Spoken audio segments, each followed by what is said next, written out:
Hello all. స్టార్టింగ్లో మేము రెంట్కి వచ్చినప్పుడు హౌస్ ఈ కుక్కలు మమ్మల్ని ఎంత భయపెట్టాయంటే లిటరల్లీ మమ్మల్ని బయటికి రాకుండా చేసాయి, అంత భయపెట్టాయి. ఒకరోజు మేము బుల్లెట్లో వస్తున్నాము, బుల్లెట్లో వచ్చి బుల్లెట్ సౌండ్ విని ఎంత స్పీడ్గా వచ్చి మమ్మల్ని పట్టుకోవడానికి చూసాయంటే అంత స్పీడ్గా వచ్చి పట్టుకోవడానికి చూసాయి. చాలా భయం వేసి నిజంగానే కొరుకుతాయేమో అన్నంత భయం వేసి 2-3 టైమ్స్ మేము బైక్లో వెళ్ళకుండా స్ట్రీట్లో నడుచుకుంటూ వెళ్ళాము దీనేటికి భయపడి. అయితే ఇలా కాదని చెప్పేసి బిస్కెట్స్ సెట్ చేసి ఒక 2-3 టైమ్స్ ఫీడ్ చేసేపాటికి అసలు మేము వెళ్తున్నా సరే సైలెంట్గా చూస్తాయి తప్ప అసలు ఇంతకు ముందులా వచ్చి పట్టుకోవడం ఇవన్నీ ఏం చేయవు.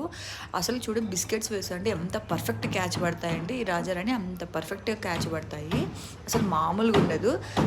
రైస్ పెడితే తినవు ఇవి, దీనికి బిస్కెట్స్ చికెన్ పెడితేనే తింటాయి. Thank you so much. Please subscribe to my channel.